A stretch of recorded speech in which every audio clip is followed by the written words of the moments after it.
പൊതുവിദ്യാഭ്യാസ വകുപ്പും കെ-ഡിസ്കും സർവശിക്ഷാ കേരളവും സംയുക്തമായി സംഘടിപ്പിച്ച YIP ശാസ്ത്രപഥത്തിന്റെ ആഭിമുഖ്യത്തിൽ 2 ദിവസത്തെ അധ്യാപക ശില്പശാല നടത്തി. കൊല്ലങ്കോട് BRC ഹാളിൽ ജില്ലാ പഞ്ചായത്തിന്റെ സഹകരണത്തോടെ നടന്ന പരിപാടി നെന്മാറ ഗ്രാമപഞ്ചായത്ത് പ്രസിഡന്റ് അഡ്വക്കേറ്റ് CC സുനിൽ ഉദ്ഘാടനം ചെയ്തു. വർഷങ്ങളും പതിറ്റാണ്ടുകളും എടുത്ത് ഗവേഷണം നടത്തി ചെയ്യുന്ന കാര്യങ്ങളൊക്കെ വളരെ വേഗത്തിൽ ഇന്നത്തെ തലമുറ സ്വായത്തമാക്കിയെടുക്കുന്ന കാഴ്ച നമ്മളെല്ലാവരും കാണുന്നതാണ്. AI വിപ്ലവം ലോകത്ത് വലിയ മാറ്റങ്ങൾക്ക് സാധ്യത കൽപ്പിക്കുന്ന ഒരു കാലഘട്ടമാണ്. മനുഷ്യനാണോ അതോ AI നിർമ്മിതിയാണോ എന്ന് പോലും തിരിച്ചറിയാത്ത രീതിയിൽ പരിണാമങ്ങൾ പുതിയതായി വന്നുകൊണ്ടിരിക്കുക.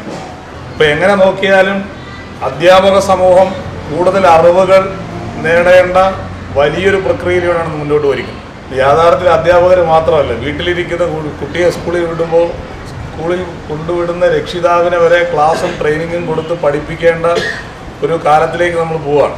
അത്ര കണ്ട് സാങ്കേതിക വിപ്ലവം കുട്ടികളെയും സമൂഹത്തെയും നമ്മുടെ സമൂഹത്തെ മുഴുവൻ സാങ്കേതിക വിപ്ലവം കീഴടക്കിയിരിക്കുന്നു എന്നുള്ളതാണ് സത്യം. വായന, അക്ഷരങ്ങൾ പെറുക്കിയെടുത്ത് വായിക്കുന്ന വായനാശീലം കുറഞ്ഞു വരുമ്പോഴും കണ്ണുകൊണ്ട് അറിവ് തേടുന്ന സാങ്കേതിക വിദ്യകൾ കൂടുതലായി കടന്നു വരികയാണ്.